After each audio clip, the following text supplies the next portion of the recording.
Grandpa left me this land, but he never told anyone he owned the garden. And the HOA has been charging my neighbors to use it. I found Grandpa Joe's deed in a cigar box under the floorboards. He passed 3 months ago at 91 years old, with soil permanently stained into the creases of his hands, the way it gets when you work the earth your whole life. I had been going through his belongings on a Sunday afternoon when the loose board in the bedroom shifted under my weight, and the cigar box dropped into the crawl space below. Inside were his military discharge papers, a photograph of my grandmother on their wedding day, 47 years of property tax receipts tied with kitchen twine, and a deed dated 1934. My name is Thomas Greer, 53 years old, recently retired firefighter.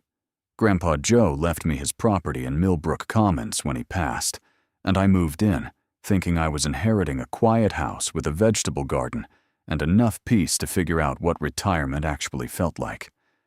What I was actually inheriting was the community garden at the center of everything.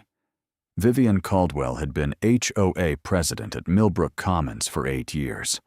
White Lexus. Farmer's market aesthetic wrapped around the financial instincts of a predator. She had built the community garden program from 12 plots to 47 in 4 years and positioned herself as the heart of neighborhood culture.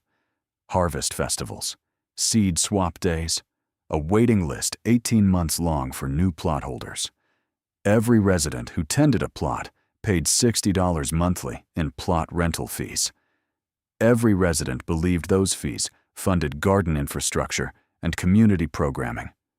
Nobody knew Vivian had been separately invoicing 4 upscale restaurants for weekly organic produce deliveries since the garden's 2nd year. Mrs. Kowalski in Plot 7 grew tomatoes from seeds her own mother had carried from Poland. Vivian was selling them to a restaurant charging $42 a plate for heirloom tomato salad.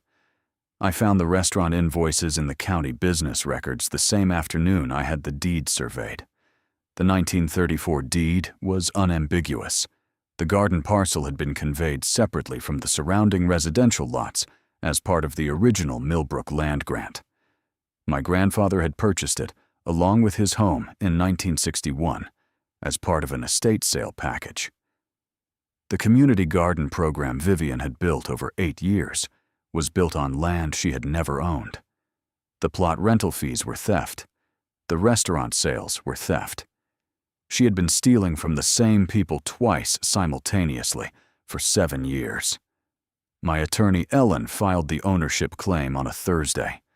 By Friday, 4 restaurants had received cease and desist letters regarding unauthorized produce contracts. By Monday, Vivian's personal attorney had called 3 times. I didn't call back. The Harvest Festival was scheduled for the following Saturday. Vivian had organized it personally. Local press, a community service award she had arranged to have presented to herself by the county commissioner. 47 plot holders bringing their best produce to display. I let it proceed.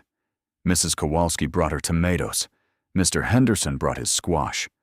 The Kim family brought enough peppers to fuel a small restaurant, which I suppose they had been doing without knowing it. Vivian accepted her community service award at 2 in the afternoon with a speech about the power of neighbors coming together to build something beautiful. Federal agents walked through the garden gate at 2:17. Vivian Caldwell. You are under arrest for wire fraud, theft, breach of fiduciary duty, and filing false business records. The county commissioner who had just presented her award stood holding the plaque with an expression I recognized from fire scenes. The specific look of someone processing something that doesn't make sense yet.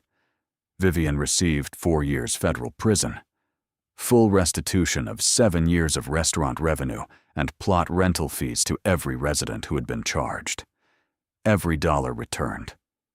Mrs. Kowalski used her restitution check to buy a greenhouse for her backyard so her tomato seeds would never be at the mercy of anyone else again. The community garden is thriving under proper ownership now.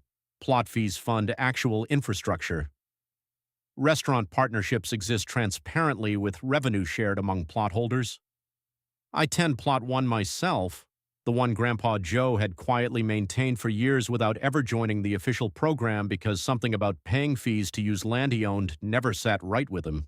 His tools are still in the shed, good steel, wooden handles worn smooth by decades of honest work.